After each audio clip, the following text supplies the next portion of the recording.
So welcome to our third update, which is almost like the final one, because as you can see there's been an awful lot done since the last time you saw it, when it was still packaging hills and so on, and it hasn't taken a great deal of time. So I guess talk you through what we've done. So the rock faces you've seen loads of time on our videos, really simple, light grey emulsion, black wash, just using modelling paint, poster paint, whatever you've got, and then very, very carefully dry brushed. You have to have a very stiff dry brush to make it work, but you can see the effect. It's almost like watching magic when you do it, because the black soaks in. You do need to leave overnight between the various coats. I've then just used the shaker bottle static grass method everywhere.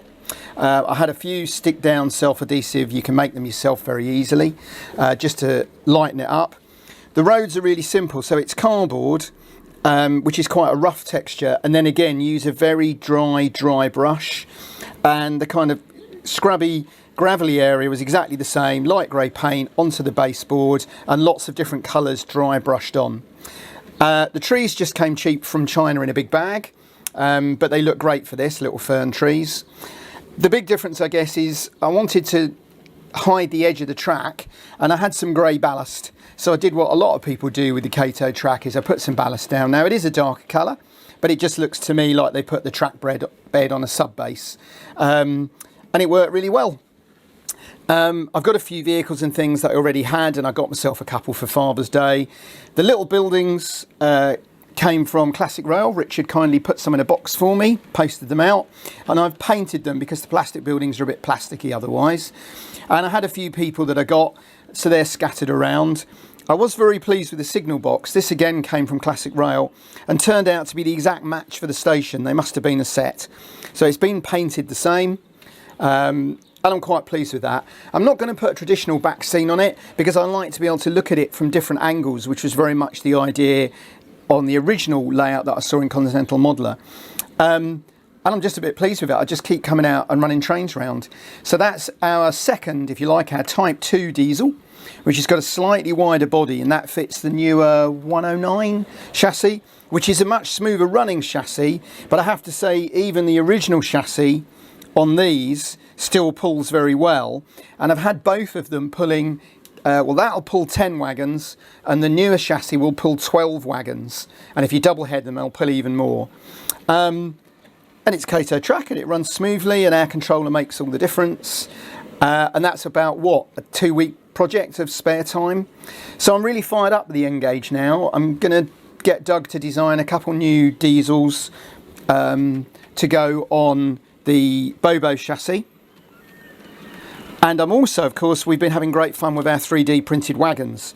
So you've got the container you've seen before. I've got Doug to do, if you like, a copy of the VDA, which are the ones at the back. We've got hoppers, which are filled full of stone. We've got the original box wagon, and I'm going to get Doug to make me a tippler.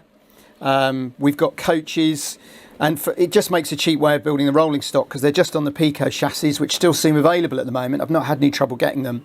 So a £4, £5 chassis, and for us a bit of 3D printing, and I can have some nice trains running. So I am planning now a much bigger, more complicated N-Gauge. Having spent ages saying I don't get N-Gauge, I love the way it comes along so quickly. I like the way I can get lots of scenes in. I wouldn't use it for shunting. I don't care what anybody says. I don't get on with shunting with it. Not with these couplings anyway. In fact, these will just automatically uncouple themselves sometimes when it's running around. But for watching trains go by, yeah, I can see it.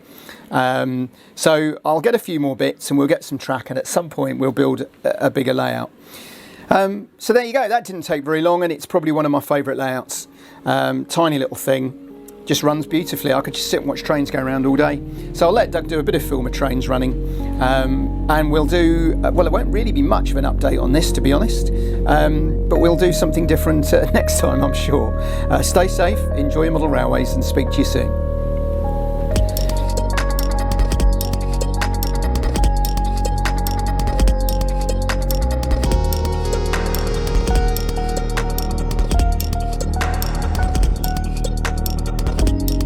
Hi, thanks for watching the video and for the nice comments.